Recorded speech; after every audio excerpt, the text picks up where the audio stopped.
André Adoul, propos sur le temps, quatrième partie, le temps retrouvé, chapitre 18, prévoir le temps. Puissent mes voies être bien réglées.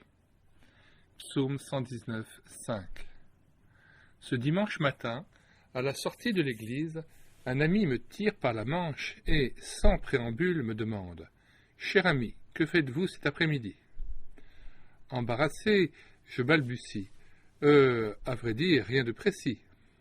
C'est bien, puisque vous n'avez pas de programme, vous serez des nôtres. Je tente de lui résister, mais trop mollement, n'ayant aucune raison valable de décliner son invitation. Un peu réticent, je l'interroge à mon tour. Mais que pensez-vous faire au juste ? Faites-moi confiance, je vous promets une belle après-midi, vous n'aurez qu'à nous suivre. Mais encore, si c'est entendu, nous aurons beaucoup de plaisir à vous avoir. Et nous voilà embarqués par de vagues amis qui, nous le soupçonnons, ont une certaine dose de bougeotte. La perspective de les suivre à l'aveuglette ne m'enchante vraiment pas, mais ils sont déjà loin. Tout en maugréant, nous les rejoignons à l'heure et au lieu convenu. « Je passe devant, me crie-t-il. Suivez-nous. Je connais un itinéraire intéressant et varié, vous ne serez pas déçus. » Et voilà notre bonhomme qui démarre en trombe. Malgré moi, je dois en faire autant et m'efforcer de rester dans son sillage. Ah, quelle randonnée! Nous avalons les kilomètres à un rythme fou. Le pied sur l'accélérateur, tendu et nerveux, j'essouffle mon moteur pour tenir pied à ce frère épris de vitesse. Naturellement, nous le perdons de vue à 2 ou 3 reprises, je dois alors forcer l'allure pour le rattraper. Quel après-midi, rempli de vent et de courants d'air. Tout juste une halte à l'orée d'un bois, à grelotter debout sur un sol détrempé. Nous passons les 3/4 de notre temps crispés au volant, lui me lorgnant dans le rétroviseur, moi derrière, écrasant le champignon. Ces heures dites de détente et d'amitié, stupidement gaspillées, m'ont appris cependant une fameuse leçon. Qui veut posséder le temps doit le prévoir. Non, il n'est pas répréhensible de faire des projets. Proverbe 16, 1 à 3, 7 et 9.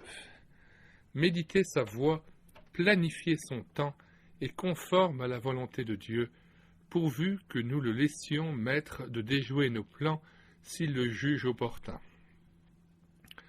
Ouvrez la Bible dans l'Ancien comme dans le Nouveau Testament, et vous noterez avec quel soin le Seigneur a prévu à l'avance les événements de l'histoire des hommes, en particulier ceux des temps de la fin. Au temps marqué, en son temps, selon le dessein de Dieu, sont des expressions familières au rédacteur du Saint-Livre. L'ange Gabriel ne disait-il pas à Zacharie, le père de Jean-Baptiste, « Mes paroles s'accompliront en leur temps » Luc 1, 20. Le souhait du psalmiste ne pourrait-il pas nous servir de mot d'ordre ? Puissent mes voies ou mes actions être bien réglées Psaume 119, 5. Prévoir, c'est bien, mais pas au dernier moment. Je reçus un jour la lettre d'un frère anglais qui désirait me rencontrer lors de son passage à Paris. Il se préoccupait de savoir, 1 an à l'avance, si je serais à la maison à une date et à une heure très précises. Naturellement, je fus incapable de lui répondre. Le français moyen ne voit pas si loin. Il a tort, car il s'éviterait des déboires et préviendrait de fâcheux contretemps en agissant largement à temps. J'en fis l'expérience dernièrement à mes dépens. En gare de Neuchâtel, lorsque je voulus réserver ma place dans le train, le TGV affichait complet. Résultat, je dus voyager de nuit pour ne rentrer à la maison que le lendemain, encore du temps perdu. Vous est-il arrivé de secouer la tête en grognant ? Misère, j'ai totalement oublié de renouveler la bouteille de gaz avant la fermeture du magasin. Demain, c'est jour férié et les rideaux resteront baissés toute la journée. Où avais-je la tête? Nous sommes en vacances et allons être démunis de butane durant 2 jours. Ou bien, j'avais du temps cet après-midi et me demandais ce que je pourrais bien entreprendre. Comment l'idée ne m'est-elle pas venue d'aller visiter mon cousin Paul, très éprouvé actuellement? Je sais qu'il souhaite ma venue et qu'il a un sérieux besoin d'encouragement. Le moment était d'autant plus propice qu'il était chez lui toute la journée. Ou encore, que c'est dommage, je n'ai pas écrit à mon ami Jacques qui a aujourd'hui son anniversaire. Pourtant, je m'étais promis de le faire. Je suis navré d'avoir oublié. Ces omissions regrettables ne se produiraient certainement pas si je prenais soin de noter par écrit et suffisamment à l'avance, sur un agenda ou une éphéméride, tout ce que je dois accomplir sans faute. L'expression biblique déjà signalée au temps marqué paraît confirmer cette façon d'agir. En général, ce qui est écrit ne s'oublie pas. Tant de choses occupent notre esprit que la mémoire peut bien connaître des défaillances. Si l'instituteur a son emploi du temps, la plupart des ménagères en ont un également. Sans le savoir peut-être, lessive le lundi, révision du linge et des habits le mardi, promenade avec les petits le mercredi, repassage le jeudi, chaussures cirées le vendredi et le samedi sport avec les grands ou visite aux malades. Et les enfants, avez-vous noté qu'ils ont des journées découpées en tranches, bien programmées? Leur emploi du temps est nettement plus précis que celui des adultes. Il y a des heures et le jour de la leçon de musique ou du catéchisme, l'heure des repas et du coucher, et de la classe bien entendu. D'ailleurs, parents et enseignants savent exiger d'eux la ponctualité, quitte à les gourmander s'ils se font attendre. Mais prêchent-ils d'exemple pour autant? Pourquoi en famille, le samedi soir, ne chercherait-on pas à établir le programme de la semaine à venir? Je vous suggère par exemple de noter sur votre agenda tout ce qui vous paraît devoir être accompli en priorité. Lettres à écrire, achats indispensables, réparations à faire, visites à des malades, réunions spéciales. De réserver une soirée, le mardi de préférence, à la famille, c'est important. De noter les tâches qu'il serait possible de renvoyer à la semaine suivante. De prévoir dans chacune de nos journées des moments précis de ressourcement. Culte personnel, étude de la Bible, lecture de bons livres. De discerner les travaux qui pourraient être confiés aux enfants, sans les charger toutefois des tâches ingrates qu'il nous répugne d'accomplir nous-mêmes. L'homme propose et Dieu dispose. Et c'est vrai. Le livre des Proverbes reconnaît que l'homme forme des projets, qui le lui reprochera, mais qu'il appartient à Dieu d'en permettre ou non la réalisation. Il y a dans le cœur de l'homme beaucoup de pensées ou de projets, mais c'est le dessein de l'Éternel qui s'accomplira. Le cœur de l'homme médite sa voie, mais c'est l'Éternel qui affermit ou dirige ses pas.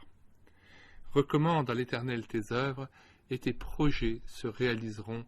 Proverbe 19, 21, 16, 9, 3. Ces textes semblent nous dire, d'accord, établissez votre programme, mais avec soumission.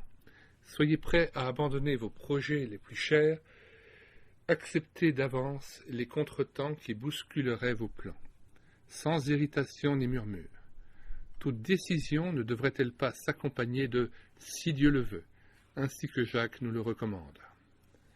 À vous maintenant qui dites « aujourd'hui ou demain nous irons dans telle ville, nous y passerons une année, nous y ferons des affaires et nous réaliserons un gain. » Vous qui ne savez pas ce que votre vie sera demain, vous devriez dire au contraire « si le Seigneur le veut, nous vivrons et nous ferons ceci ou cela. » Jacques 4, 13 à 15.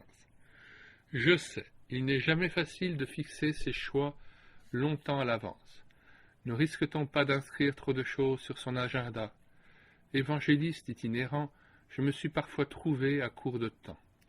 À un programme trop chargé étaient venues s'ajouter impérieusement des tâches imprévues, des démarches de dernière heure, et comme toujours, aux dépens de la famille. Puissent mes voies être bien réglées. Psaume 119, verset 5. Question. Avez-vous l'habitude de dresser votre programme à l'avance? Êtes-vous de ceux qui ne prévoient pas ou se décide au dernier moment? Deuxièmement, pensez-vous qu'il soit souhaitable d'établir le programme de la semaine à venir, d'y inscrire les priorités? Dans chacune de vos journées, prévoyez-vous le temps du recueillement. N'oubliez pas votre Seigneur.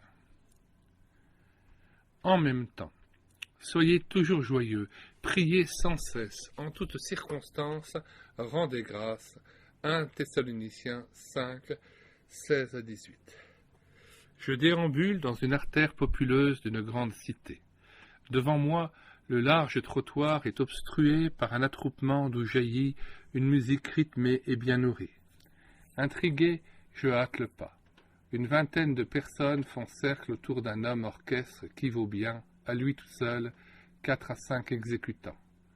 Au moyen d'une pédale, il actionne du pied gauche une baguette qui frappe un tambour, tandis que ses genoux entrechoquent des cymbales. Les joues gonflées, le torse proéminent, il embouche un cornet à piston manipulé d'une main, alors que les doigts de l'autre circulent sur les touches d'un petit harmonium. Enfin, une série de grelots fixés au coude et au sommet de la tête, agités nerveusement, ajoute quelques décibels au tintamarre qui se veut harmonieux. Les badauds émerveillés ne lésinent pas, les pièces pleuvent dans la sébile de l'artiste. Chacun, dit-on, a le temps de vivre 4 vies. Hélas, beaucoup se contentent de vivoter une fraction de la leur. Et pourtant, à l'instar de ce virtuose, certaines personnes sont capables de mener de front plusieurs occupations à la fois. Peut-être moins les messieurs que les dames. Au dire des psychologues, les premiers éprouvent le besoin de s'octroyer une halte et de se concentrer avant de changer d'activité. La femme est nettement plus apte à passer d'une tâche à une autre, ou mieux encore, de les accomplir simultanément. Et cela le plus naturellement du monde. La ménagère n'est-elle pas à même, tout à la fois, de tourner de temps à autre un plat qui mijote, de mettre en route la machine à laver, de repasser une chemise ou de donner le biberon à son bébé? Pour elle, pas de problème. Elle peut aller sans difficulté apparente de la pâtisserie au repassage, de la surveillance des devoirs au rangement, du bouquet de fleurs au tricotage, sans paraître affectée en quoi que ce soit. Reconnaissons-lui cette capacité. Alors pourquoi les chrétiens, dans le domaine spirituel, n'imiteraient-ils pas ces maîtresses de maison actives et efficaces? En effet, considérez les impératifs bibliques contenant les expressions sans cesse, continuellement, jour et nuit, en tout temps. Il devrait être à la portée de chacun de réaliser simultanément tout ce que Dieu ordonne de faire sans cesse. Ne donne-t-il pas ce qu'il ordonne? Donc, je dois être en mesure de prier sans cesse 1 Thessaloniciens 5, 17. Méditer la parole ou la loi nuit et jour. Josué 18. Veiller sans cesse et en tout temps. Luc 21, 36. Aimer en tout temps. Proverbe 17, 17. Exhorter chaque jour. Hébreux 3, 13. Offrir sans cesse à Dieu un sacrifice de louange. Hébreux 13, 15. Et rendre continuellement grâce à Dieu pour tout. Éphésiens 5, 20.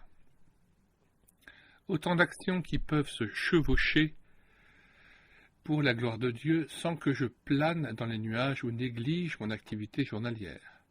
Après tout, lorsque son cœur est pris, le jeune homme est capable de réaliser beaucoup.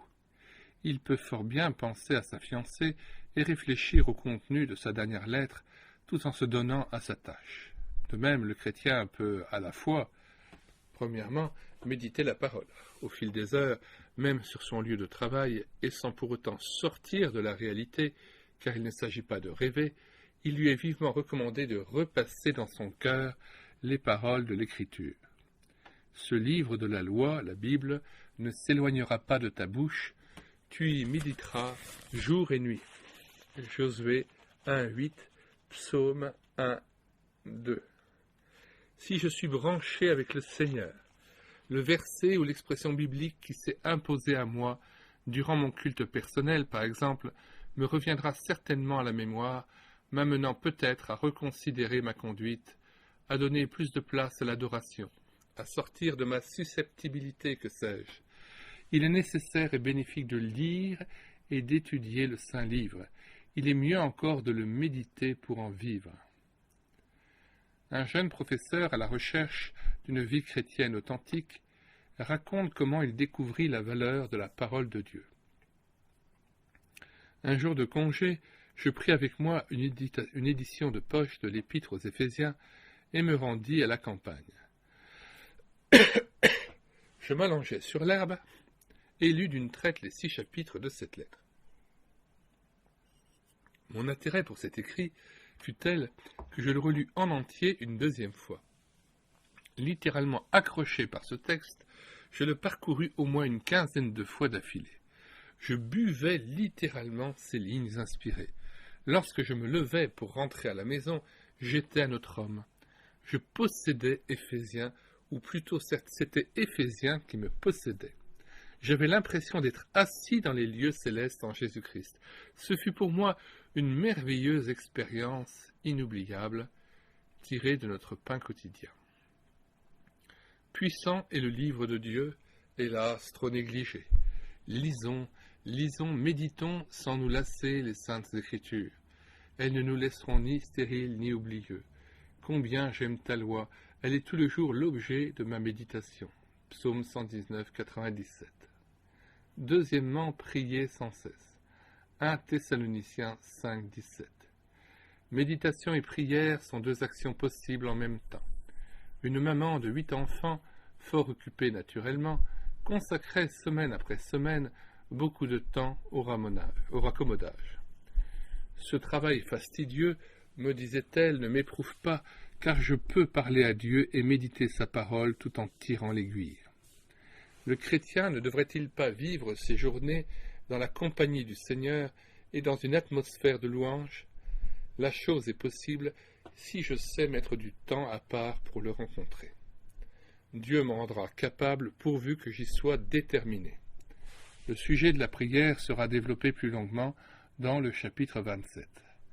Rendez toujours grâce pour tout à Dieu le Père, Éphésiens 5, 20. Troisièmement, veillez. Méditer la Bible et prier peuvent être des actions simultanées puisqu'il m'est recommandé de veiller en tout temps, Luc 21, 36. D'ailleurs, notez-le, dans les évangiles, vigilance et prière sont placés côte à côte, ce qui semble aller de soi. Marc 13, 33, Luc 21, 36. En effet, celui qui fréquente assidûment le Seigneur et sa parole ne manquera pas de veiller. Mais vigilance pourquoi? Parce que le diable ne chôme pas, il s'acharne à entraver l'œuvre de Dieu en moi et autour de moi. Comme nous l'avons déjà dit, nous vivons sans aucun doute dans les temps de la fin, époque particulièrement difficile selon les prophéties. 2 Timothée 3, 1. Les masses médias font insidieusement un travail de sape qui commande la vigilance. Le lavage de cerveau est tel que l'homme d'aujourd'hui exalte le mal et l'appelle bien. C'est pourquoi soyons sur nos gardes. Marc 13, 5. Dans tous les domaines. Non au mensonge, à la jalousie, à l'impureté, à la paresse. Non à l'égoïsme, au repliement sur soi-même. Vigilance toujours pour aller au-devant du frère éprouvé, du voisin à consoler, du malade à visiter et du malheureux à secourir. Vigilance encore pour détecter la fausse doctrine et ne pas céder aux sentiments. Vigilance surtout afin de marcher dans la lumière du Seigneur. Il peut me garder et me purifier par son sang. 1 Jean 1, 5, 9. Quatrièmement, aimer en tout temps. Selon Proverbe 17, verset 17. Aimer, c'est se donner. À Dieu d'abord pour répondre à son amour sans borne. Au prochain aussi pour le bénir, même s'il m'éprouve. 1 Pierre 3, 9. 7 jours sur 7, je veux servir le Seigneur auprès des autres. Jette ton pain à la surface des eaux, dit l'Ecclésiaste. Dès le matin, sème ta semence, et le soir, ne laisse pas reposer ta main. Ecclésiaste 11, 1, 6. Autrement dit, exerce la bienfaisance avec désintéressement, proclame aussi en temps et hors de temps la bonne nouvelle de Jésus, le pain de vie. Ne devrions-nous pas inaugurer chaque journée en demandant à Dieu d'avoir les yeux ouverts sur toute action bonne, visant sa gloire et la joie du prochain? Cinquièmement, exhorter. C'est l'Épître aux Hébreux qui nous y encourage. Exhortez-vous chaque jour, aussi longtemps qu'on peut dire aujourd'hui. Hébreux 3, 13. Au lieu de parler longuement de la pluie et du beau temps, des impôts ou de la politique, de vêtements ou de voitures, entretenons-nous surtout des choses essentielles. Qu'il sorte de votre bouche, s'il y a lieu, quelques bonnes paroles qui servent à l'édification nécessaire et communiquent une grâce à ceux qui l'entendent. Éphésiens 4, 29. Encourager, avertir avec douceur et humilité, s'intéresser aux besoins des autres, quel beau ministère à la portée de chacun. Ne le négligeons pas. Il y a du pain sur la planche. Mais attention, les bonnes intentions sont vite oubliées. Aussi, déterminé à obéir à de telles injonctions, m'abandonnerai-je à celui qui peut faire en moi tout ce qui lui est agréable pour l'accomplissement de sa volonté. Hébreux 13, 21. Question. Dans la liste des choses que nous devrions faire sans cesse, quelle est celle que j'ai le plus négligée? Cette constatation m'amènera-t-elle à l'obéissance dans ce domaine? Avez-vous appris à méditer l'Écriture? Vous en nourrissez-vous quotidiennement? Comment la lisez-vous? Hâtivement ou avec réflexion? Quel est le contenu de vos conversations? Avez-vous le souci d'édifier, de consoler, d'avertir, d'encourager? À temps plein. Une bonne mesure, serrée, secouée et qui déborde. Luc 6, 38. Le saviez-vous, Napoléon, dit-on, était en mesure de dicter plusieurs lettres à la fois sans perdre le fil de ses idées, sans demander à ses secrétaires de revenir sur les phrases précédentes pour enchaîner la suite. Brillant stratège, il mena à terme une foule de projets et surtout édicta un nombre considérable de lois touchant les domaines les plus divers de la vie publique. Tout cela en quelques années de pouvoir. Sans être exceptionnellement doué comme ce chef d'État, il faut convenir que les possibilités d'un homme qui se donne avec passion à sa tâche sont immenses, surtout s'il s'agit d'un croyant réellement consacré au maître de la moisson. Un homme est de loin à dépasser un Napoléon ou les gens de sa trempe. C'est Jésus. Son temps, parfaitement rempli, était selon sa propre expression, telle une bonne mesure, serrée, secouée et qui déborde, Luc 6, 38. Si l'on écrivait en détail les choses que Jésus a faites, je ne pense pas que le monde même pourrait contenir les livres qu'on écrirait. Jean 21, 25. Magnifique témoignage d'un homme qui l'observait de près. Jésus n'avait rien des pharisiens qui couraient la terre et la mer pour faire un prosélyte. Matthieu 23, 15. Son activité débordante n'était ni fébrile ni survoltée. Il n'a jamais essoufflé son entourage, ni craqué sous le poids d'une tâche démesurée. Parce qu'il possédait le temps, il accomplissait sans hâte les œuvres, toutes les œuvres demandées par le Père. Quel modèle! Oui, le Fils de l'homme a beaucoup donné, s'étant d'abord donné lui-même. Il est venu non pour être servi, mais pour servir et donner sa vie en rançon pour beaucoup. Marc 10, 45. Le premier chapitre de l'Évangile selon Marc décrit une journée de sabbat, donc de repos du Sauveur. Jugez plutôt. Elle débute à la synagogue par une prédication qui étonne. 1, 22. Là, il livre un combat avec les puissances adverses et délivre un homme possédé d'un esprit impur. 1, 23, 26.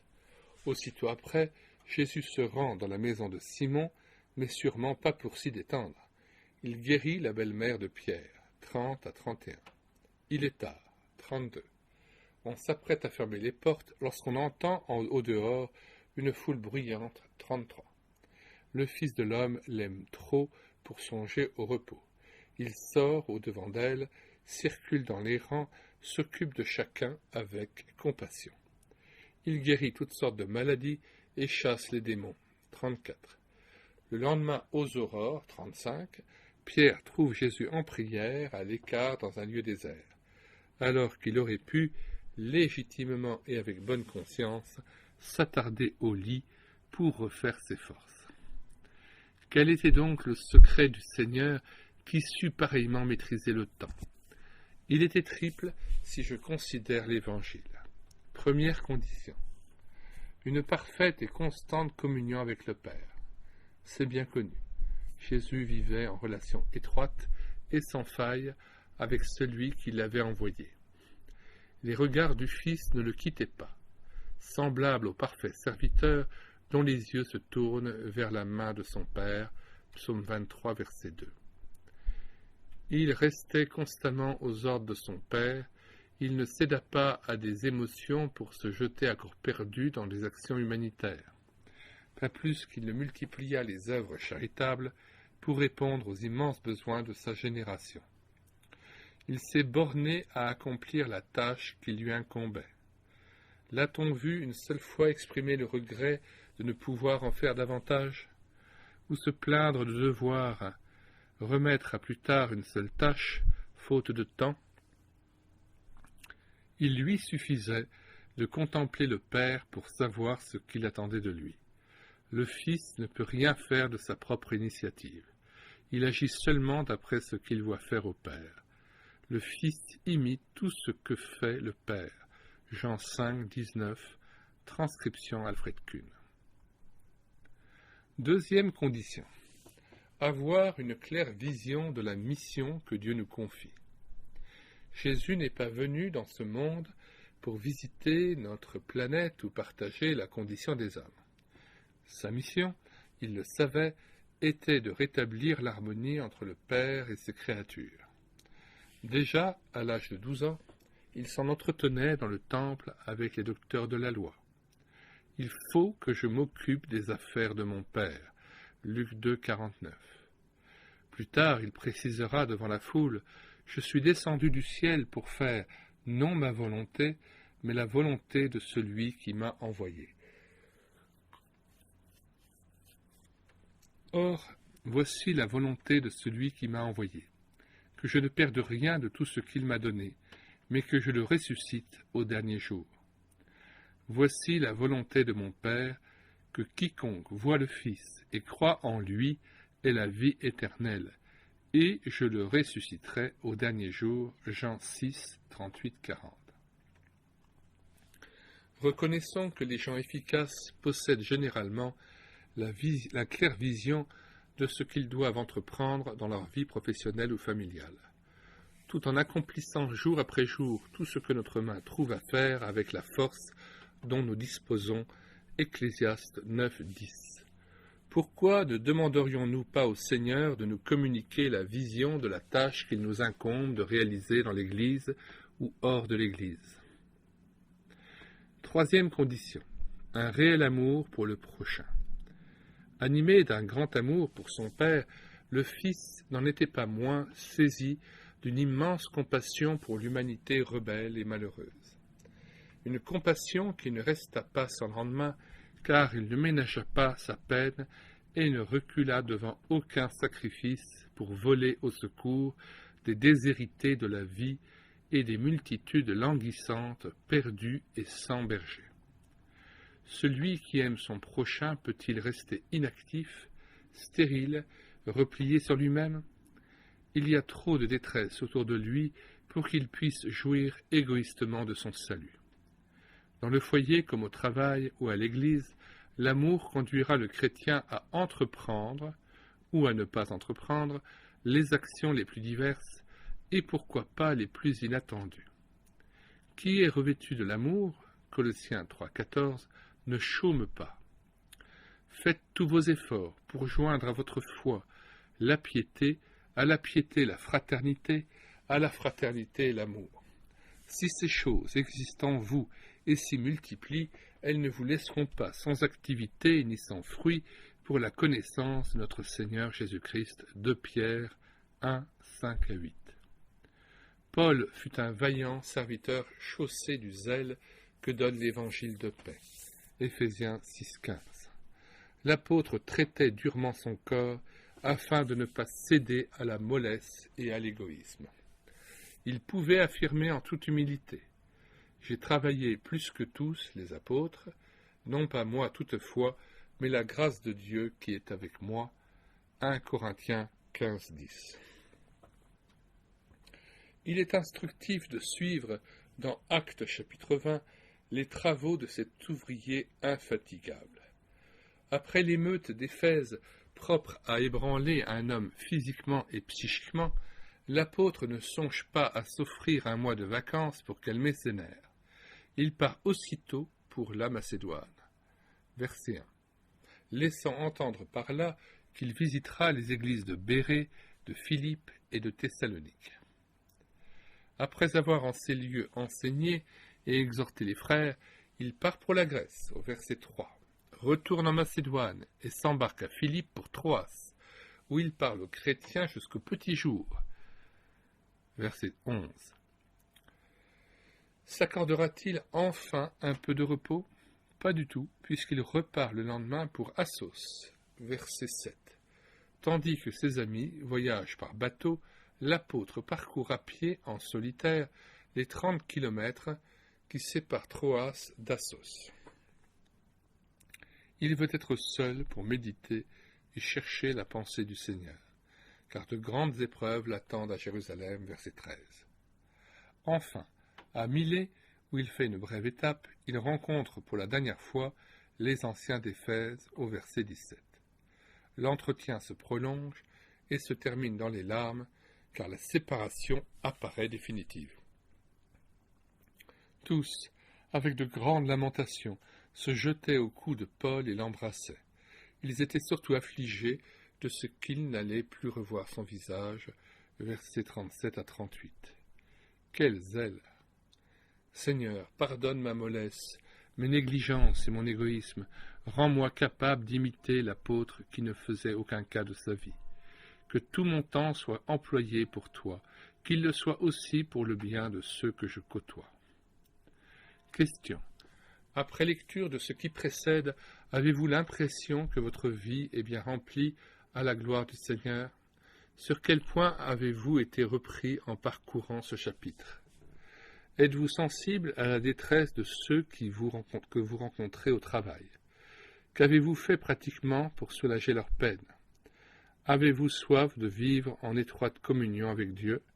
Relisez et vivez Jean 7, 37 à 39. Gagner du temps. Les autres camps partiront dans l'ordre où ils camperont, chacun dans son rang, avec leur bannière, nombre 2, 17. Il fallait une certaine dose d'humilité à ce père pour reconnaître devant ses enfants qu'il était désordonné. Alors ce ne fut qu'un cri dans la famille. « Comment? Tu ne t'en aperçois qu'aujourd'hui? J'espère que tu classeras tes bouquins dans ta bibliothèque au fond du couloir. C'est la pagaille. » Dans un grand éclat de rire, ce croyant nous avoua qu'il lui avait fallu une semaine entière pour ranger ses affaires, et naturellement sous les regards amusés de ses enfants. C'est vrai, le désordre est une faute, un manque d'amour à l'égard de l'entourage, obligé de subir à longueur d'année les négligences d'un proche. À maintes reprises, l'Écriture nous donne la preuve que Dieu est un Dieu d'ordre. Le récit de la création en témoigne, Genèse 1, 2. Notez aussi avec quel luxe de détails l'Éternel donne ses instructions à Moïse concernant la construction du tabernacle et l'emplacement invariable de chaque meuble précieux dans le sanctuaire. Il leur fournit aussi, et avec quelle précision, le programme rigoureux des opérations de démontage, de transport et d'érection de la tente d'assignation, ainsi que le choix et le rôle des Lévites préposés au service de l'Éternel, nombre 4. Pensez à ces 2 millions de personnes fuyant en toute hâte l'Égypte, une horde que l'Éternel organisa dans le désert de Sinaï, il assigna à chaque tribu une place bien définie dans le camp ou dans le convoi lors des déplacements, nombre 2. Tout était si bien disposé dans le campement israélite que le devin Balaam, en l'apercevant du sommet du Péor, fut saisi d'admiration en voyant la magnifique ordonnance de ces tentes. Au milieu de la steppe, elles lui apparurent semblables à un beau jardin en pleine prospérité. « Quelles sont belles tes tentes, ô Jacob! Elles s'étendent comme des torrents, comme des jardins près d'un fleuve, comme des cèdres le long des eaux. » Nombre 24, 5, 6. Indiscutablement, l'ordre fait gagner du temps. Beaucoup de temps. Pour s'en convaincre, il suffit de penser à tant d'heures gaspillées à chercher un document ou un objet abandonné n'importe où. Bien sûr, toute activité entraîne inévitablement du désordre.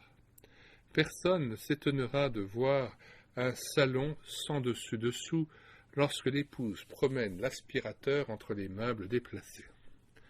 Une cuisine est vite encombrée à l'heure des repas.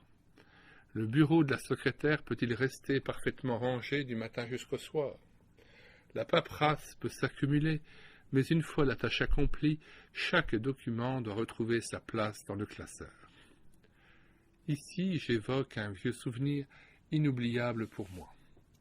Je fus accueilli par un ami des plus méticuleux.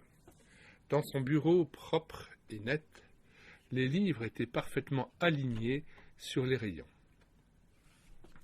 Au cours de notre entretien, il fut appelé au téléphone et me laissa seul un bon quart d'heure. Pour occuper le temps, je m'approchai de la bibliothèque et en tirai un ouvrage que je consultai rapidement.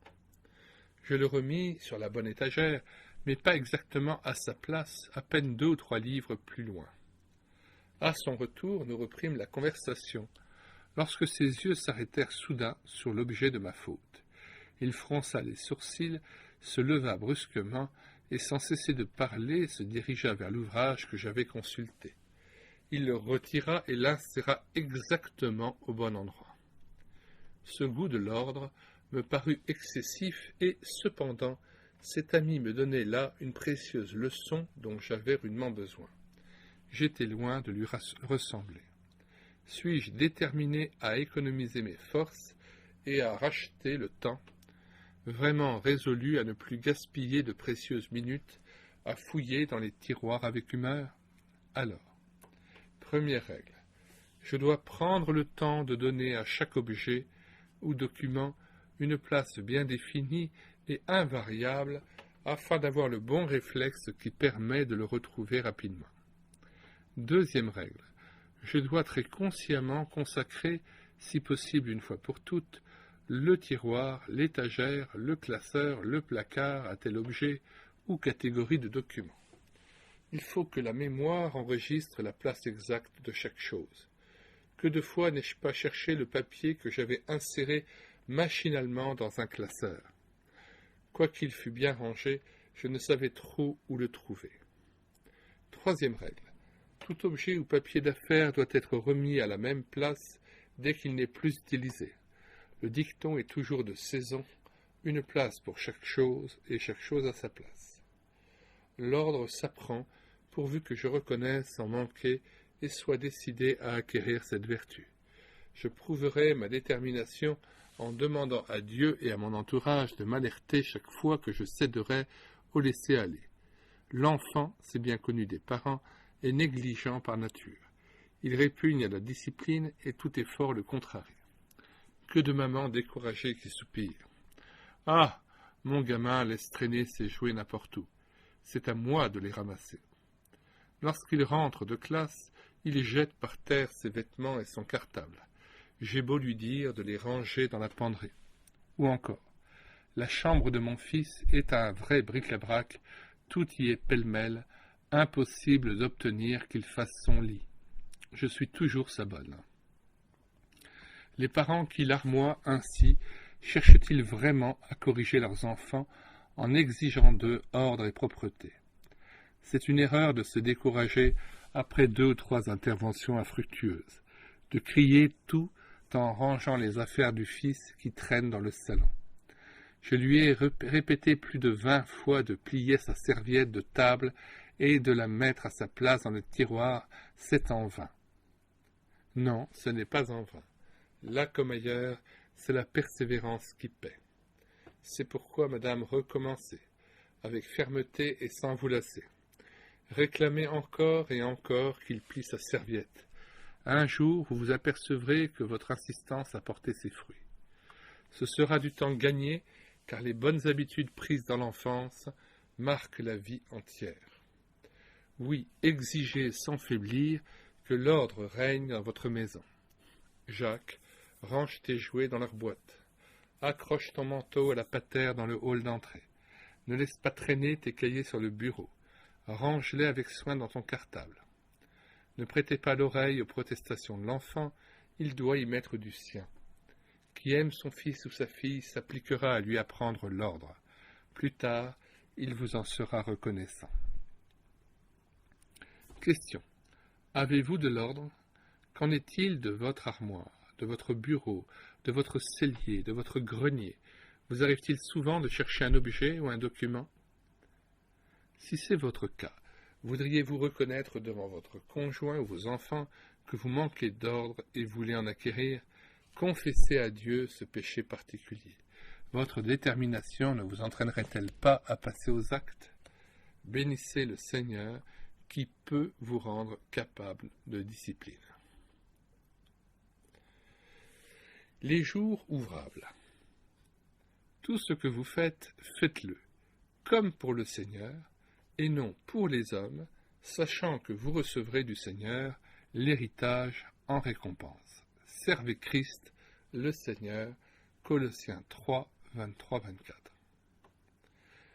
Monsieur, le travail que je faisais hier en 3 heures, maintenant que je suis chrétien, je peux le faire en 2 heures. Cet aveu, émanant de l'ouvrier qu'il redoutait le plus dans l'usine, laissa le patron abasourdir. Il n'en croyait pas ses oreilles. Et pourtant, devant lui, c'était bien son employé, un syndicaliste militant, étranger à toute piété. Sa bête noire, quoi. Quelques jours auparavant, cet homme avait assisté à des réunions d'évangélisation que nous présidions en équipe dans une cité ouvrière. Un soir, cédant au Saint-Esprit, il résolut de changer de vie. Il confessa ses péchés et reconnut en Jésus son Sauveur. L'étonnement fut grand dans l'usine, car le nouveau converti s'affirma disciple de Jésus-Christ dès le début. S'il eut toujours à cœur de défendre les intérêts de ses compagnons, il le fit désormais dans un tout autre esprit. Il est dans la ligne de l'Évangile que je me montre honnête et sérieux dans mon travail, même si je dois être incompris de mes collègues. C'est une certaine façon de racheter le temps. À une époque où le droit de grève n'existait pas, l'apôtre, s'adressant aux salariés de tous les temps, écrivait « Obéissez à vos maîtres comme des serviteurs du Christ qui font de toute leur âme la volonté de Dieu. Servez-les de bon gré comme si vous serviez le Seigneur et non les hommes. » Éphésiens 6, 5, 7. Sans doute objectera-t-on qu'il n'est pas toujours facile de faire toutes choses de bon cœur. Colossiens 3, 23. Certes, il y a des tâches exaltantes que l'on exécute avec passion. Edison ne disait-il pas « Je n'ai jamais travaillé de ma vie, c'était tellement gai ». Hélas, tous les travailleurs n'en sont pas là. La tâche, parfois fastidieuse et pesante, ne répond pas nécessairement aux vœux et aux qualifications de l'employé, surtout en période de chômage.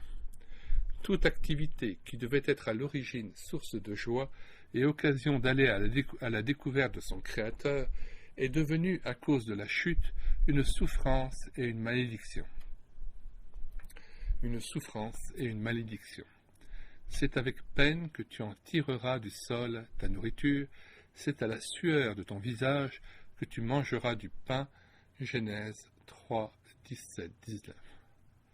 Alors, peut-on chanter et faire éclater sa joie lorsqu'on peine du matin au soir, courbé devant des machines bruyantes et malodorantes? Non, bien sûr, à moins que le Seigneur ne vienne illuminer les ombres de notre service. Puisque l'apôtre Paul était en mesure d'exalter son Dieu dans les chaînes et l'injustice, ne serais-je pas rendu capable d'en faire autant à l'usine, au bureau ou dans les champs, pourvu que je refuse de cultiver ma rancœur et considère surtout que je suis au service du Seigneur, même sur mon lieu de travail. Mon temps sera gaspillé si je besogne à contre-cœur uniquement pour gagner ma vie. Je le rachèterai et serai certainement apaisé si j'œuvre comme pour le Seigneur et non pour des hommes, sachant que je recevrai du Seigneur l'héritage en récompense. Colossiens 3, 23-24. Dans l'exercice de ma profession, que je sois agriculteur, artisan, cadre et ouvrier, à la maison, la mère au foyer ou à l'église, je suis serviteur de Dieu 24 heures sur 24 et cela 7 jours sur 7. L'Écriture insiste à plusieurs reprises sur cette vérité. Éphésiens 6, 6, 1 Pierre 2, 18, 19, Tite 2, 9, 10. Même s'il vous en coûte, recevez de telles paroles sans y ajouter le « oui, mais » qui exprime un refus. Dieu veut le meilleur pour nous. Après tout, n'est-il pas plus tonique de chanter que de ruminer l'injustice? L'irritation et la haine ont des répercussions certaines sur l'organisme et la santé. Suis-je éprouvé dans mon activité professionnelle? Au lieu de céder à la pitié de soi ou de faire chorus avec ceux qui maugraient, ceux qui ne changent rien à rien et empoisonnent la vie, je m'adresserai à Dieu pour lui confier ma peine et lui demander de m'accorder avec l'apaisement la capacité de bénir même ce qui m'afflige. Je serai d'autant plus stimulé à suivre cette voie que je fixerai les yeux sur la rémunération à venir. La Bible ne dit-elle pas que quiconque agit de bon cœur recevra du Seigneur l'héritage pour récompense? Si le salaire que je perçois présentement ne répond pas à mon attente, mais rien ne m'empêche d'intervenir avec sagesse auprès de mon employeur, je me persuaderai qu'il y a un salaire à venir. Cette pensée me soutiendra. S'adressant à des salariés ayant affaire à des maîtres injustes et d'un caractère difficile, Pierre ose écrire « C'est une grâce que de supporter des peines par motif de conscience envers Dieu. » 1 Pierre 2,19, lorsqu'on souffre injustement. Quant au patron, il nous semble utile ici de signaler que la Bible leur recommande de respecter leurs employés. Quant à vous, maîtres ou chefs d'entreprise, abstenez-vous de menaces, sachant que leur maître est le vôtre et dans les cieux, et que devant lui il n'y a pas de considération de personne. Éphésiens 6, 9. B. D'accorder à leur personnel un salaire raisonnable et des conditions de travail acceptables. Maître, accordez à vos serviteurs ce qui est juste et équitable. Sans doute, un salaire qui tient compte du coût de la vie et des bénéfices réalisés dans l'affaire, sachant que vous aussi, vous avez un maître dans le ciel. Colossiens 4, 1. Même s'ils ne sont pas les plus nombreux, il y a des gens tellement pris par une activité passionnante qu'ils en oublient la réalité et se montrent déraisonnables. Une épouse que je visitais se plaignait des absences prolongées de son mari. Il passe sa vie dans son atelier. Son travail l'intéresse au point qu'il en oublie de manger et surtout de donner du temps à sa famille. Je dois toujours l'attendre et réchauffer son repas plusieurs fois. C'est éprouvant. D'autres, grisés par la réussite, attirés par l'appât du gain, ou talonnés par une clientèle exigeante, multiplient les heures supplémentaires. Le travail commande. Soupirent aussi les agriculteurs qui peinent de l'aurore au couchant. Les médecins, les pasteurs et beaucoup d'artisans ne savent trop où situer les limites de leur activité. En déclarant « À chaque jour suffit sa peine », Jésus rappelle qu'il est sage de fixer des bornes à son activité. J'ai connu un PDG dont l'entreprise très florissante l'absorbait toujours davantage. Il résolut alors de céder une partie de son affaire pour se consacrer davantage au Seigneur. Cet homme de Dieu avait à cœur de racheter le temps. On a comparé l'Ancien Testament à un livre d'images destiné à faire comprendre les vérités spirituelles énoncées dans le Nouveau Testament. C'est vrai. Il nous semble, par exemple, que le rituel relatif au pain de proposition illustre et précise ce que devrait être toute activité d'un croyant soucieux de servir Dieu, même dans sa vie professionnelle. Les 12 pains. Jadis, en Israël, le sacrificateur de service apportait à chaque sabbat, dans le lieu saint du tabernacle, 12 pains frais qu'il disposait en 2 piles sur la table des pains de proposition, débarrassés au préalable des pains de la semaine écoulée. Ces 12 pains me paraissent, entre autres, évoquer d'une façon saisissante l'activité du croyant. Si l'on songe à tout ce qu'exige de travail la confection de ces miches, depuis le moment où la graine est jetée dans les sillons d'une terre fraîchement labourée, jusqu'au moment où le boulanger sort les miches de son four, que de peine et de manipulation. Ces pains nous enseignent que toute œuvre devrait être 1. Offerte à Dieu avant de procurer un quelconque profit. Les 12 miches restaient sur la table devant l'Éternel toute une semaine avant d'être consommées. Lévitique 24, 8. Au bureau, à l'usine, dans les champs comme à la maison, je veux travailler d'abord pour le Seigneur et pour sa gloire. Colossiens 3, 17. Qui besogne dans cet esprit sera gardé de bâcler sa tâche, de maugréer ou d'entreprendre ce que Dieu ne peut approuver. En petite note 1, page 122, Adoul écrit « Sans doute ces pains représentent-ils le Christ pain de vie » Jean 6, 35. Il est la nourriture parfaite et suffisante dont notre âme a besoin. Il a été rompu sur la croix et maintenant chaque enfant de Dieu est invité à le manger pour vivre de sa vie. Jean 6, 51. Ce pain symbolise aussi la communion ininterrompue que le peuple racheté expérimente avec son Dieu. Le chrétien ne peut vivre d'expériences passées, le pain de la semaine écoulée, mais il doit demeurer en communion avec son Seigneur, le pain sans cesse renouvelé.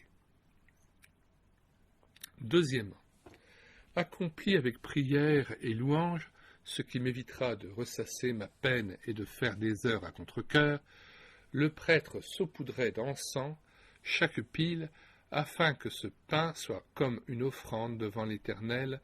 Lévitique 24, 7. Selon l'Écriture, l'encens est le symbole de la prière et de l'adoration. Que ma prière monte devant ta face comme l'encens, Psaume 141, 2 et Apocalypse 8, 3. Troisièmement, exécuter avec soin. L'emploi de la fleur de farine pour la confection de ces pains me rappelle que je devrais m'appliquer à fournir un travail bien fait, comme s'il était destiné à Dieu lui-même ou à un haut personnage. La fleur de farine était employée dans l'Antiquité pour la nourriture des rois ou des hôtes de marque. Genèse 18, 6. Quatrièmement, avec zèle et diligence. Contrairement à ce que nous laissent croire certains croquis, les pains de proposition n'étaient pas de petits pains, mais de grosses miches, faites chacune de 7 litres de farine, 2/10 d'épha. 2 miches couvraient entièrement la table. Un détail qui ne devrait pas échapper aux négligents et aux paresseux. Ces gens-là ne sauraient plaire à Dieu. Ayez de l'empressement et non de la paresse. Romains 12, 11. Cinquièmement, limiter. Quoique très actif, le chrétien doit accepter de limiter sa tâche, comme nous l'avons dit plus haut.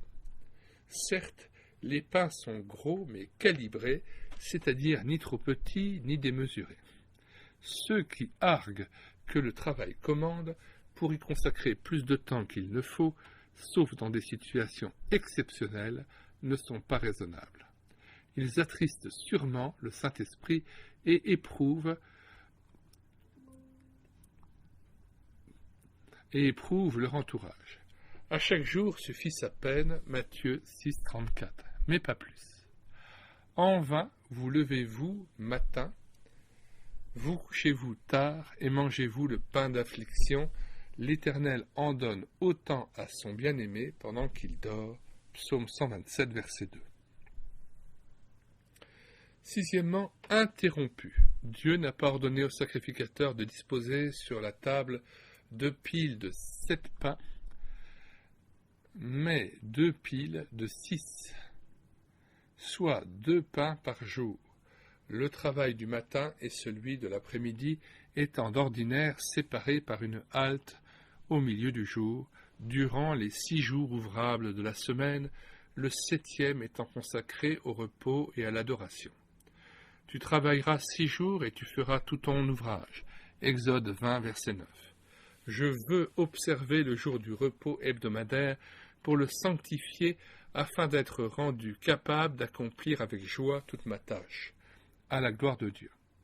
Examinons notre activité à la lumière des 12 pains. Question. Faites-vous un travail pénible, donc éprouvant? Comment le vivez-vous? Avec grogne ou en revendiquant sans cesse? Deuxièmement, avez-vous conscience de bien accomplir votre tâche? Quels sont vos sentiments à l'égard du patron, des cadres, des collègues? N'y a-t-il rien à modifier dans votre comportement? Que pensez-vous de l'expression « comme servant le Seigneur » ? Accepteriez-vous désormais de considérer votre travail comme un service pour Dieu? Que le Seigneur vous en rende capable, l'essentiel est d'y consentir. Le temps de servir. Puisque chacun a reçu un don, mettez-le au service des autres. 1 Pierre 4,10. Un médecin devenu pasteur était, au dire de ses collègues, toujours insatisfait. Lorsqu'il exerçait la médecine, il regrettait le ministère pastoral, et à la tête d'une paroisse, il souffrait de ne pouvoir s'occuper des malades. Je ne sais s'il en était ainsi. Quoi qu'il en soit, ce serviteur doublement qualifié aurait été heureux et libéré de ses tourments s'il avait choisi une fois pour toutes l'une ou l'autre de ses activités. Dans son cas particulier, rien ne l'empêchait de faire de la médecine un ministère et du ministère une magnifique occasion de soigner et les âmes et les corps. Autour de nous, il y a des personnes qualifiées, polyvalentes et presque encombrées de dons. Je pense à tel homme de renom qui, si je suis bien informé, est docteur en philosophie, docteur en sciences, agrégé d'histoire, capable de pratiquer plusieurs langues et en plus excellent peintre et musicien de talent, écrivain de qualité, conférencier remarquable et orateur exceptionnel. Cet homme superbement doué aurait pu avec brio embrasser plusieurs carrières.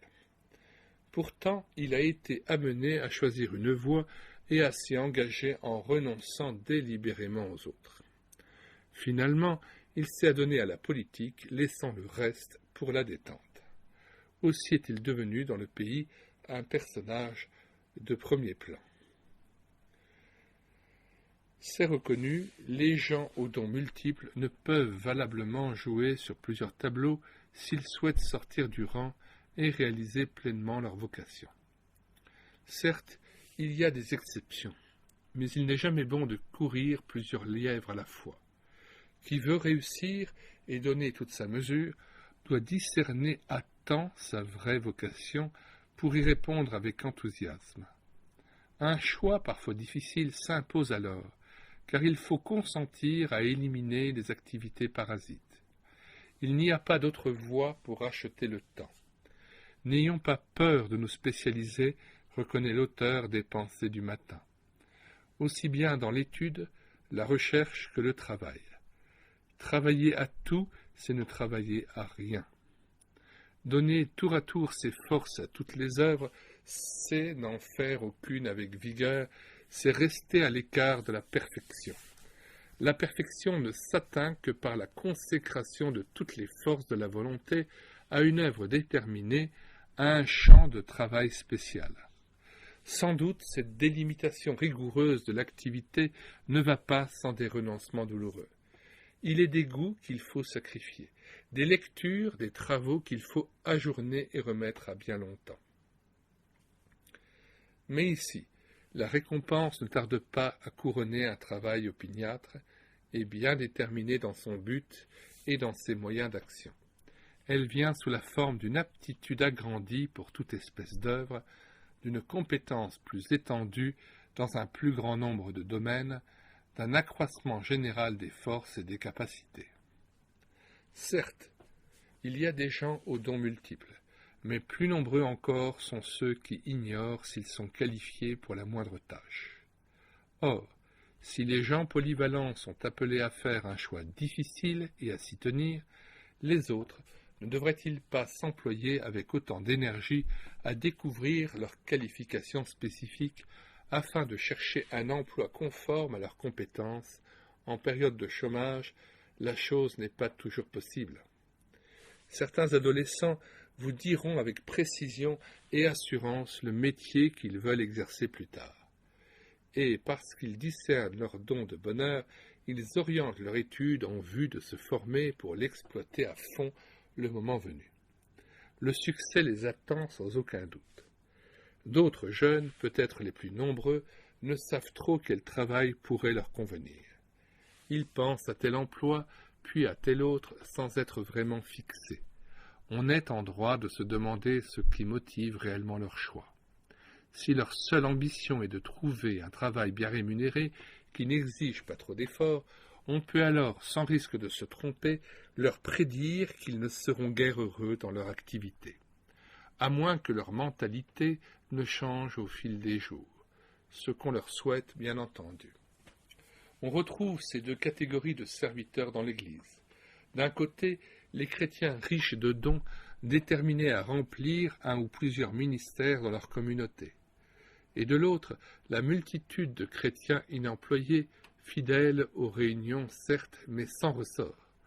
Parce qu'ils n'ont pas le don de la parole, ils se persuadent qu'il n'y a aucune tâche valable pour eux. Ils enfouissent leur talent avec bonne conscience, oubliant les avertissements de Jésus à l'endroit du serviteur inutile, Matthieu 25-30. C'est ici qu'il convient de méditer la parole de Pierre. Puisque chacun a reçu un don, mettez-le au service des autres. 1 Pierre 4,10. Parole importante qu'il vaut la peine de méditer. 1. Chacun. Puisque chacun a reçu un don. Dieu a donc qualifié chaque enfant de Dieu pour une tâche précise dans la communauté. Autrement dit, nul n'est autorisé à se croiser les bras sous prétexte qu'il n'a pas de compétences particulières. Hélas, l'Église est une vraie passoire.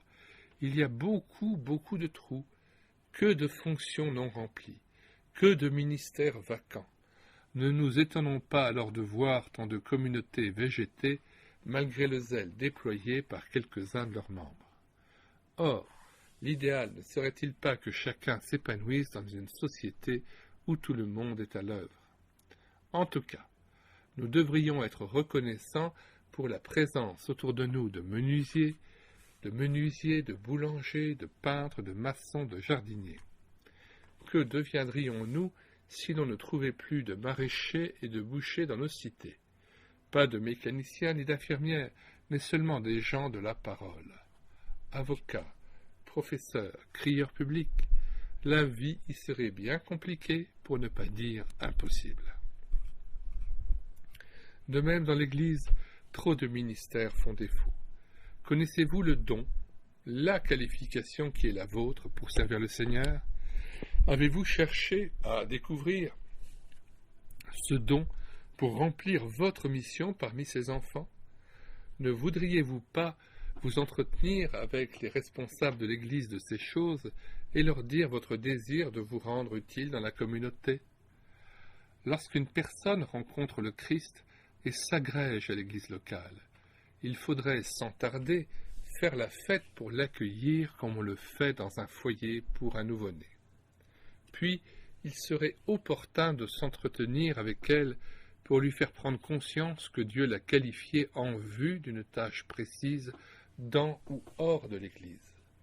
Le pasteur et les anciens pourraient lui dire « Nous ignorons encore le don que Dieu vous a accordé, mais nous allons prier pour lui demander de vous le révéler. Ainsi vous prendrez votre place dans l'œuvre du Seigneur. » Deuxièmement, un don. Puisque chacun a reçu un don. Notez ici que Pierre a parlé de don au singulier un don.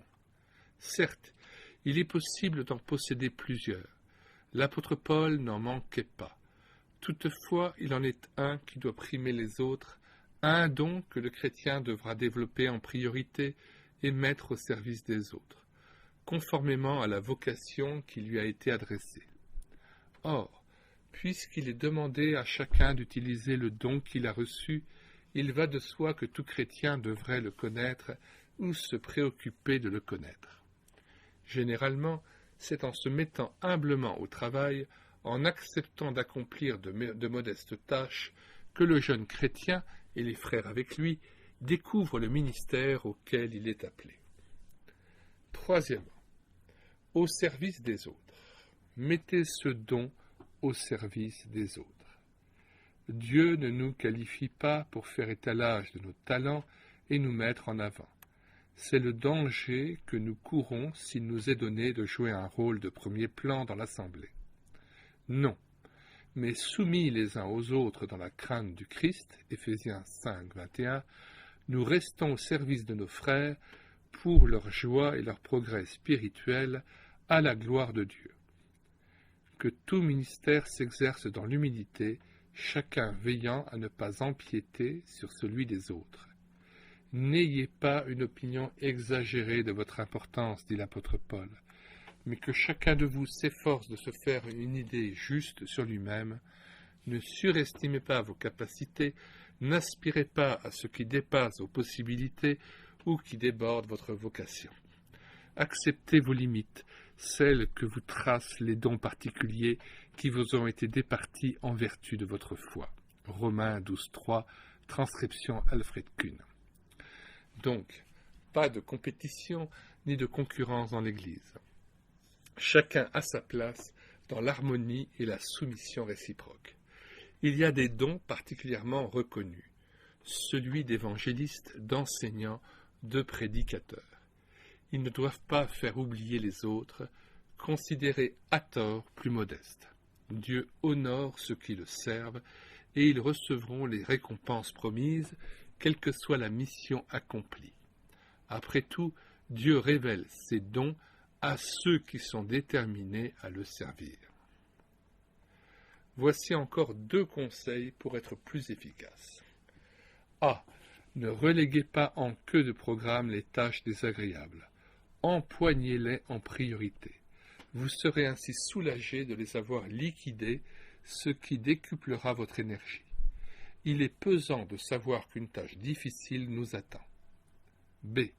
Il faut aimer ou chercher à aimer ce que l'on fait. Il n'y a pas de travail franchement désagréable lorsqu'on l'accomplit comme servant le Seigneur. Question. Avez-vous discerné le don que Dieu vous a confié pour le servir? Sinon, cherchez-vous à le connaître? Quel est votre ministère dans l'Église? Quelles tâches y accomplissez-vous? Les autres discernent-ils vos progrès dans le service? Travaillez-vous en harmonie avec les autres? Bénissez le Seigneur qui nous associe à son œuvre d'amour. Saisir le temps. Prêche la parole, insiste en toute occasion, favorable ou non, convainc, reprend, exhorte. 2 Timothée 4.2.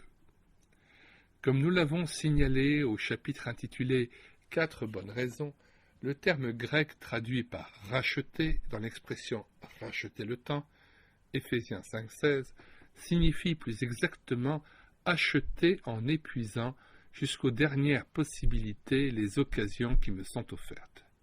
C'est dire que chaque événement, bon ou mauvais, agréable ou pénible, devrait être pour moi justement une occasion à saisir pour pratiquer le bien et rendre un témoignage authentique à Jésus-Christ en parole ou en acte. La Bible nous fournit de nombreux exemples. Citons ici le cas de Joseph. Lire Genèse 39, 21 à 44. Injustement incarcéré, le jeune homme pouvait légitimement gémir et se poser en victime devant ses compagnons d'infortune.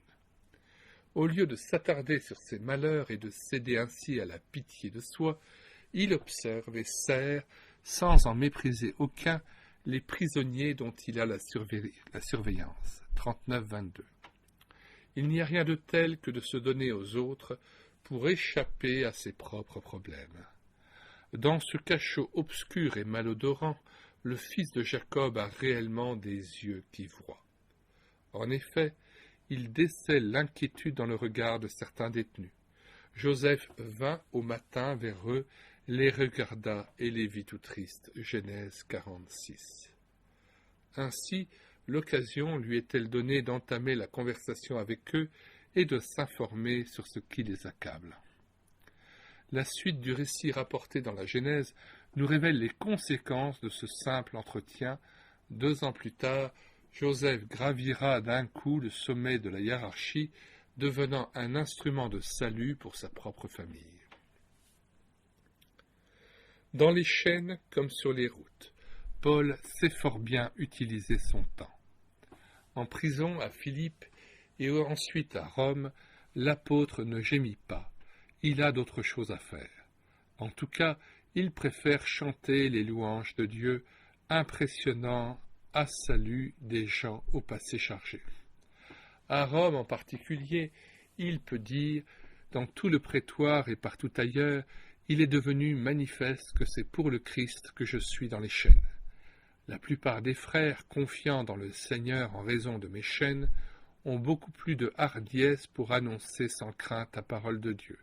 Philippiens 1, 13 à 14. Sa réclusion ne le laissera pas inoccupé. Disposant de beaucoup de temps, l'apôtre le mettra à profit pour rédiger de précieuses lettres destinées à ses enfants spirituels. Dieu nous a conservé plusieurs de ces épîtres d'une valeur inestimable pour l'évangélisation et l'édification des croyants. Il est certain que le ministère de l'apôtre a été en définitive aussi fructueux durant sa captivité que lors de ses voyages missionnaires. Une dame, dont la conversion est assez récente, me raconte l'étrange occasion de témoignage qu'elle vient d'avoir au téléphone avec un inconnu qui s'est trompé de numéro. Il y a tant d'angoisse dans cette voix. Elle est si désespérée que, dans l'enthousiasme du premier amour, cette dame saisit la balle au bond. Elle engage spontanément la conversation et improvise une brève cure d'âme. Et de fait, mis en confiance, l'homme lui ouvre son cœur. « Justement, lui dit-il, il fallait à tout prix que je parle à quelqu'un. » La dame ne se fait pas prier. Elle ne raccrochera pas sans lui avoir raconté sa propre expérience et parlé du merveilleux changement qui s'est produit en elle depuis que Jésus est entré dans sa vie. Je m'entretiens avec un serviteur de Dieu. Un jour, circulant en voiture, il aperçoit, étendu sur le sol, une personne renversée par un cycliste. Il stoppe aussitôt et se porte au secours du blessé. Il le ramène chez lui, rassure son épouse, se rend plusieurs fois à la pharmacie, puis, dans les jours qui suivent, le visite et s'informe de son état de santé. On devine l'accueil de ces gens, impressionnés par tant de gentillesse et d'égards. L'occasion sera bientôt donnée à ce pasteur de leur parler de Jésus et de les recevoir dans l'église qu'il vient de fonder. Encore une occasion qui n'a pas été perdue. Une dame âgée, femme de prière et servante du Seigneur, apprend qu'au rez-de-chaussée de son immeuble, une pauvre jeune fille ruinée par la drogue est alitée depuis plusieurs jours. La chrétienne va frapper à sa porte, tenant à la main une belle fleur. Cette marque d'affection ne peut laisser insensible la demoiselle qui, peu après, s'ouvre à l'Évangile. Plus tard, elle entraînera ses copains dans le salon de la dame pour assister à une étude biblique aux participants d'aspects inhabituels.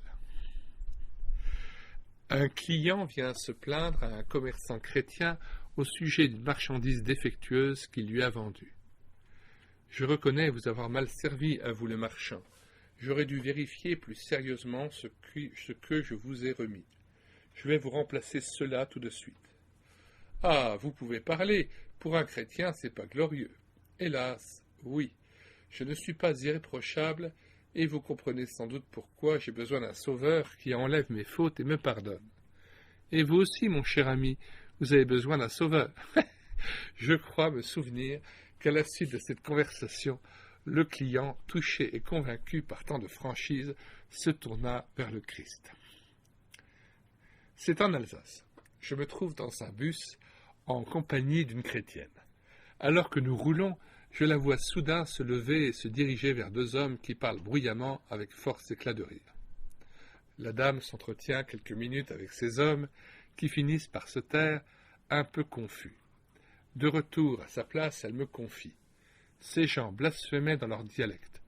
Je suis allé les reprendre, leur dire qu'il était grave de salir le nom du Seigneur et qu'ils devraient plutôt s'occuper de leur âme. Il va de soi que rien ne m'interdit de créer des occasions de témoignage, et même de les provoquer en visitant des personnes éprouvées, des malades, des chômeurs découragés, que sais-je encore. Dieu nous donnera de l'imagination si nous sommes bouillants pour lui. Un comportement à contre-courant inspirera certainement à ceux qui nous voient vivre réflexion et désir de comprendre.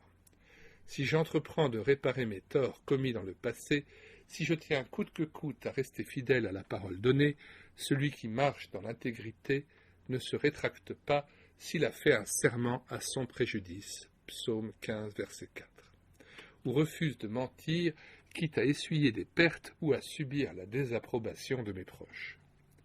Pensez-vous que mon entourage restera indifférent ? Tôt ou tard, il réclamera des explications que je m'empresserai de fournir en parlant de ma joie d'appartenir au Seigneur et de ma crainte de lui déplaire. C'est bien vrai, les occasions ne manquent pas de pratiquer le bien et de rendre un témoignage authentique à Jésus-Christ. Mais hélas, tant de choses nous empêchent de les saisir. Par exemple, la lâcheté. On met si aisément son drapeau dans sa poche. Simon-Pierre n'est pas le seul à avoir renié son maître. Je dois avouer avec tristesse qu'il m'est arrivé de me taire alors que j'aurais dû parler, ayant honte d'avoir honte de notre Seigneur. Le repliement sur soi-même fait que nous nous désintéressons des autres, tant nous sommes pris par nos propres problèmes. L'égoïsme nous retient lorsqu'il faudrait se porter au-devant de nos semblables pour leur venir en aide. Les soucis nous bouchent les yeux et nous cachent le prochain que nous devrions secourir. Notre éloignement du Seigneur est à la base de notre indifférence aux problèmes de l'autre. Nous manquons alors de l'amour du Christ qui nous étreint et nous communique un zèle brûlant pour le service de Dieu. 2 Corinthiens 5, 14. Laissons-nous alerter par le Saint-Esprit. Reconnaissons, s'il le faut, notre lâcheté ou notre égoïsme, ou plus encore, notre relâchement spirituel. Si nous éprouvons peu d'intérêt pour le royaume, humilions-nous en venant à la source. Le Christ doit nous saisir afin que nous nous donnions pleinement à lui et à son règne. Plus que jamais, rachetons le temps. Question. Honnêtement, êtes-vous de ceux qui savent saisir les occasions de servir le Seigneur auprès des autres? Pourriez-vous évoquer un fait qui illustrerait ce qui précède? Éventuellement, qu'est-ce qui vous empêche de parler de Jésus autour de vous? Les soucis ou la tiédeur spirituelle? Demandez à Dieu de vous communiquer un esprit de force, d'amour et de sagesse. Êtes-vous résolu à conduire des gens de votre entourage au Sauveur? Confiez-vous en lui, il vous rendra capable de le servir auprès des autres, pourvu que vous le vouliez vraiment. Le repos des œuvres. Celui qui entre dans le repos de Dieu se repose aussi de ses œuvres, comme Dieu se repose des siennes. Empressons-nous donc d'entrer dans ce repos-là. Hébreux 4, 10, 11. Le découragement vous aurait-il saisi au cours de la lecture des chapitres précédents? En évoquant le passé, sans doute avez-vous dit avec regret: que de temps perdu ou mal géré! Comme j'ai été loin d'avoir satisfait aux exigences de Dieu, quel gâchis! Alors la tentation est grande pour tel ou tel d'entre vous de se culpabiliser et de prendre des résolutions courageuses pour apaiser une conscience en émoi. Certains s'appuieront sur la Bible pour se rassurer. Après tout, qui est suffisant pour ces choses? 2 Corinthiens 2,16.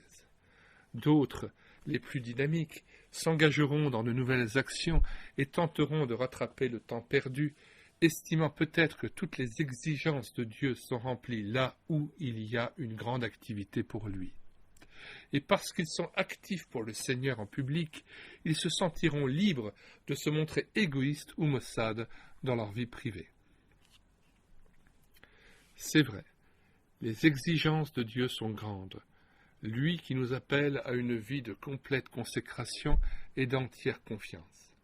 En effet, l'Écriture nous enjoint d'abandonner certaines amitiés, nos intérêts propres, pour nous affectionner aux choses d'en haut, de marcher dans le monde comme le Christ y a marché, de chercher premièrement le royaume de Dieu et sa justice, de nous abstenir des convoitises charnelles, d'être bons et compatissants, de ne pas rechercher les premières places, de nous montrer en toutes circonstances doux, humbles et patients. Quel programme! Devons-nous fatalement échouer ou est-il réellement possible de vivre ces choses? Après une confession difficile à formuler, une demoiselle me déclare: « Vous aurez une bien piètre opinion de moi après ce que je viens de vous dire. » L'opinion que j'ai de vous, elle est pire que ce que vous croyez. Ah! L'air inquiet de mon interlocutrice me force à poursuivre. Mais oui, car il n'y a rien de bon en vous. Je la rassure cependant en enchaînant, ni chez moi d'ailleurs. L'apôtre tient le même langage lorsqu'il s'adresse aux chrétiens de Rome. Car je le sais, ce qui est bon n'habite pas en moi. Je ne fais pas le bien que je veux, mais je pratique le mal que je ne veux pas. Romains 7, 18, 19.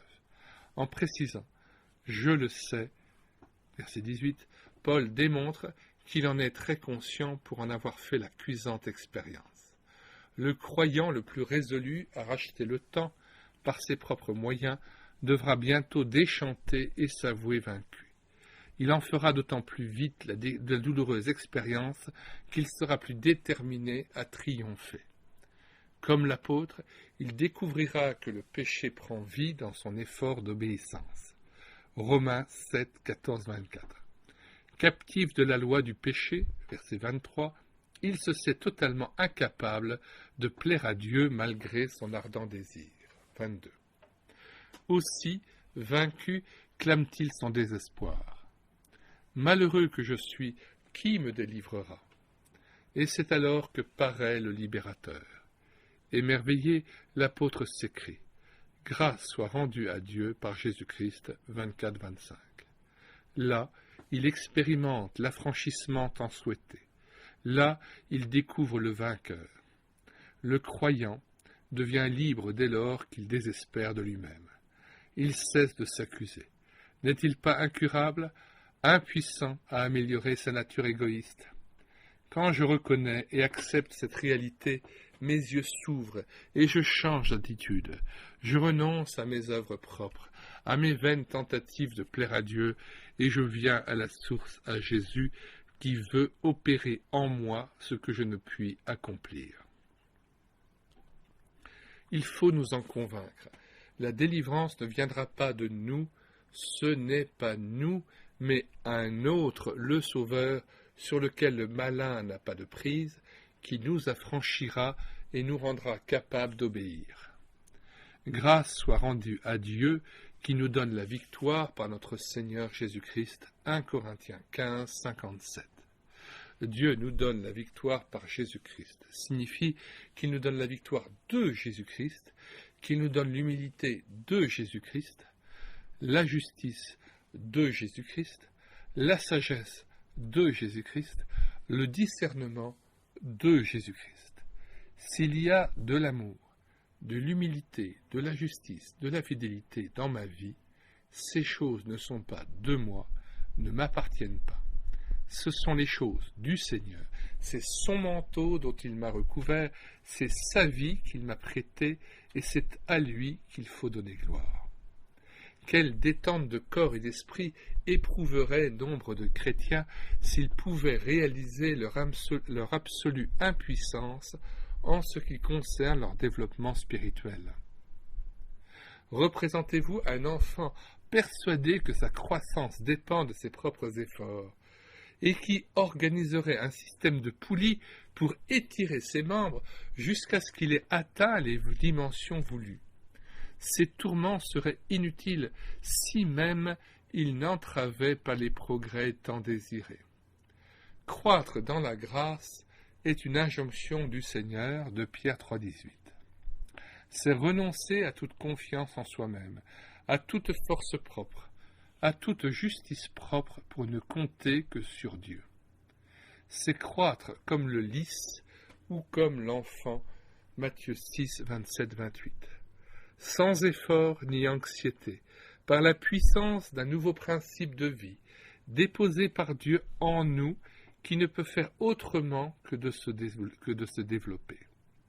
Le chrétien qui croit de cette manière-là n'est plus absorbé dans l'examen de lui-même, mais dans la contemplation de Jésus, afin d'être transformé en la même image de gloire en gloire, comme par le Seigneur l'Esprit. 2 Corinthiens 3,18. Demeurons fermement attachés au cep, d'où procède la vie, et le vigneron prendra soin de nous. Il émondera, arrosera, afin que nous portions du fruit qui demeure. Jean 15, verset 16. Il est bon ici de lire et de méditer le récit de la pêche miraculeuse, Luc 5, 1 à 11. Simon et ses compagnons sont tristes et abattus, car ils ont travaillé toute la nuit sans rien prendre. Verset 5. Des heures perdues. Alors une question se pose. Pourquoi ces hommes ont-ils peiné en vain? Étaient-ils paresseux ou inexpérimentés? Au contraire. Hommes de métier, ils connaissaient bien le lac et ses endroits poissonneux. Faut-il incriminer le matériel? Était-il défectueux? Le poisson était-il rare ou inexistant dans ce lac? Certainement pas. La suite du récit prouve que les filets étaient en bon état et le poisson abondant. Sans doute Jésus voulait-il faire éclater sa puissance aux yeux de ces humbles pêcheurs. Il a permis l'inefficacité des moyens employés pour démontrer l'efficacité de sa présence dans la barque. En observant ces hommes, découvrons les étapes du succès selon Dieu. Ils sont entrés dans le repos. Ces pêcheurs ont cessé leurs efforts infructueux et sont revenus à terre pour laver leurs filets. Là, ils peuvent écouter à loisir Jésus qui prêche sur la berge non loin d'eux. Ne devrais-je pas, comme eux, faire halte pour aller à l'écart, lui dire mes déceptions et lui demander de faire entendre sa voix? Deuxièmement, ils ont permis à Jésus d'entrer dans leur barque. Tout près de lui, ces hommes sont plus disponibles pour l'écouter. Ne devrais-je pas dire à Jésus, « Seigneur, prends place dans ma vie de tous les jours, je te la confie pour que tu la diriges. Accorde-moi une communion intime avec toi. » Troisièmement, ces hommes ont accepté d'obéir à la parole du Seigneur, sans se laisser arrêter par leur expérience décevante de la nuit. Loin de rester passifs, ils ont quitté la berge pour aller jeter leurs filets en eau profonde, verset 4. C'est la foi qui les anime. S'abandonner au Seigneur et lui obéir avec confiance, tel est le secret d'une vie fructueuse. Ne vous inquiétez de rien, mais en toute chose, par la prière et la supplication, avec des actions de grâce, faites connaître à Dieu vos demandes, Philippiens 4,6. Celui qui entre dans le repos de Dieu se repose aussi de ses œuvres, comme Dieu se repose des siennes. Empressons-nous donc d'entrer dans ce repos-là, afin que personne ne tombe en suivant le même exemple de désobéissance. Hébreux 4, 10, 11. Le récit précédent nous montre que l'insuccès peut préparer une bénédiction. La pêche manquée a été suivie d'une rencontre avec Jésus. Un croyant a dit qu'il fallait apprendre à échouer intelligemment. Il donnait 3 conseils pour changer les échecs en succès. Selon lui, il faut 1. Affronter franchement la défaite, ne faire jamais semblant de réussir. Simon a avoué franchement son échec, verset 5. Deuxièmement, tirer parti de l'échec. Toute expérience amère peut nous apprendre quelque chose. Troisièmement, ne jamais se servir d'une défaite comme d'une excuse pour ne pas essayer de nouveau. Question. Premièrement, avez-vous fait l'expérience décrite par l'apôtre dans le chapitre 7 des Romains? Deuxièmement, acceptez-vous de renoncer à vos œuvres propres pour confier votre vie au Christ Jésus? Troisièmement, bénissez le Seigneur qui veut vous transformer à son image. Bénissez le Seigneur qui veut vous transformer à son image. 2 Corinthiens 3, 18.